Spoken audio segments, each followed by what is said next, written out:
I'm in the brand new 2023 Volvo S60 Sedan T8 Recharge. This bad boy has 455 horsepower, 300 plus coming from the turbocharged gasoline engine, and then 140 plus coming from an e-axle in the back powering this vehicle. It also has an 18.8 kilowatt hour battery that I've been able to eke out 52 miles of electric range taking my kids to school. 0 to 60 is under 4.5 seconds, and this thing is the ultimate luxury sedan, or is it?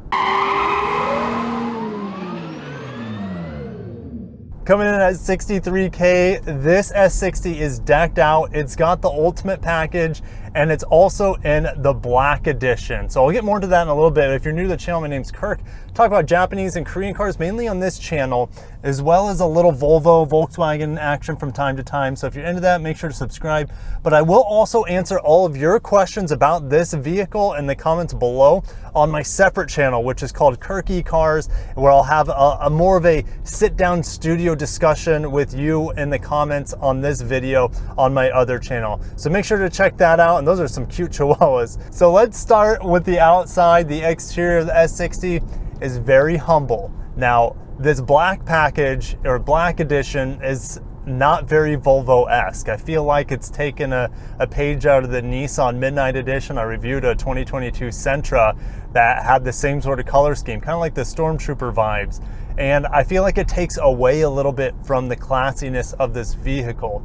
Is it more edgy looking? For sure, but I don't think it adds to this vehicle really at all. I mean, the 19-inch wheels look all right, but I feel like they are a little out of place on a Volvo. However, when I was getting B-roll, I had several people stop and talk to me saying, hey, that's a really nice looking car. And I'm like, thanks, I agree. So yes, anyways, let's get into the inside, and that's where Volvos, man, they just treat you so well. So like I said, this is the ultimate edition, and this has thigh extension on the seats. Oh, nice. I'm gonna have to brake for these crosswalks. Come on, ladies. The seats are pretty comfortable. Now, when I'm used to them now. Initially, when I got in here, I felt like there's a lot of like thoracic, which means upper back, like support kind of pushing me forward, but I don't really notice it anymore. So that's kind of come and gone. But overall, very comfortable. The materials in here, all soft touch. I like the stitching. This trim, a little aluminum trim is okay, but I really love the aluminum trim around the Bowers & Wilkins sound system, which, oh my gosh, it's like a $3,000+ option on here, but it's arguably one of the best sound systems on the market. You can make an argument that it is the best sound system in pretty much any car out there. So it's definitely you're never going to regret spending an extra $3,000 to get this sound system. And the base sound system, from my understanding, is the Harman Kardon. So I think you'll be treated well either way you go. Now, what we have in the center screen here is a home run. This is Google built in. So what you see is real-time Google Maps right here. And I can use the Google Assistant. Just press this button. What are the World Cup games today? Portugal will play South Korea today at 10 a.m. Brazil will play Cameroon at 2 p.m. Uruguay will take on Ghana at 10 a.m. And I think there are 4 games, so it just gave us the 3 games. But that's pretty incredible that I don't need to have my phone plugged in or anything like that. The car is doing it for me. There's a nice Volvo right there. It was an XC90, which the XC90 is going to continue on, but it will also have the EX90 fully electric 3-row crossover coming late 2023. Volvo is hoping to be a fully electric vehicle automaker by 2030. So this vehicle is kind of bridging that gap. And my gosh, when we get green here, it's going to be clear roads ahead of us, and I'm going to push this 455 horsepower to the max. So what you have to do is you're going to have to go to the settings here, and you're going to go to driving, and then I'm going to go to power here to get the most out of it, which says enhances steering and suspension feedback, optimizes power and sportier driving. Now, the steering in here, there's an option to make it stiffer. I've had the stiffer steering setting on the whole time. It's still incredibly light. In the turns, the steering wheel is it feels disconnected. It feels a little bit video gamey.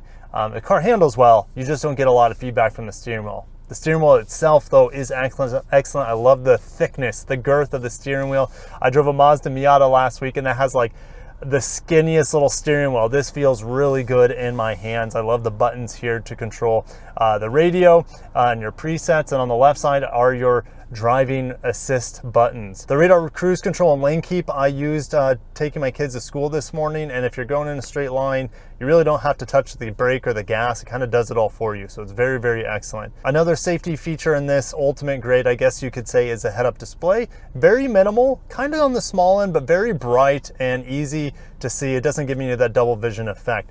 Behind the steering wheel, I have a fully digital screen here, and it's really high quality. Google Maps pulls up inside of it, and I can't ask for anything more. I do still have a volume knob here. Praise the Norse gods, I guess you could say, for that. Big volume knob here, and we got green light. So this Benz here wants to race us. Okay, I'm gonna roll into the gas. You get an initial push on the electric motor in the back, and you're just off to the races, and it's so subdued. Volvo has done an amazing job smoothing out this powertrain. It's not quite as like shove you in the back of your seat as, let's say, like the Polestar or maybe even the XC40 Recharge, because it's not fully electric. You don't have that instant torque. But my gosh, you have a nice engine note from a 4-cylinder. It's probably one of the best and refined sounding 4-cylinders I've heard.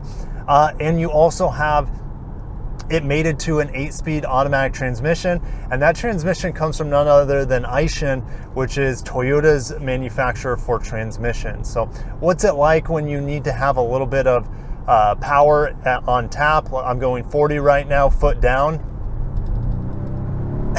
Oh gosh, you get an initial push in the back by the electric motor, and it's not much with that 140 horsepower, but once the transmission downshifts, boom, you get smacked with that turbocharged torque, and it just seems like it's not working very hard. I don't get any majorly loud sounds in here. I don't get a lot of vibration at all. I never know when the engine's on or not in hybrid mode. So let's take a step back from the performance. I really haven't been pushing this vehicle, even though it is satisfying. Let's take a step back for performance and talk about efficiency.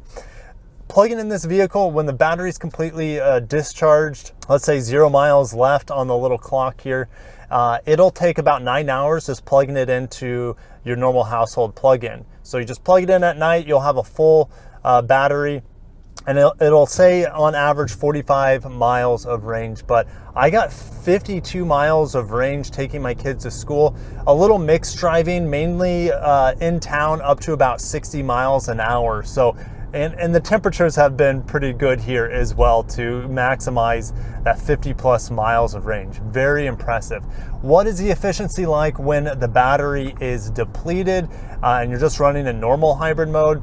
I was getting about 35 miles per gallon before flooring it there a second ago. It's down to about 30, 31 miles per gallon. So I think that's pretty realistic. 30 to 35 is what you're gonna see in pure hybrid mode. I shouldn't say pure, because if we say pure here, pure is the full EV mode that Volvo likes to use here. Power is what I'm in right now still, and then hybrid is what the vehicle will default to once you run out of that electric range. I just finished my drive, but I wanted to insert this as well. I forgot to mention the crystal. It doesn't look like this crystal shifter is going to make it in the new EX90 electric vehicle coming from Volvo, but I love that this is still here in the S60. It also moves side to side, so you have drive normal, and then you push it down again and you have a battery mode, which will drive more like a one pedal vehicle. And then you also have different recharging modes, B1, B2, B3, and you have 3 different battery recharging. So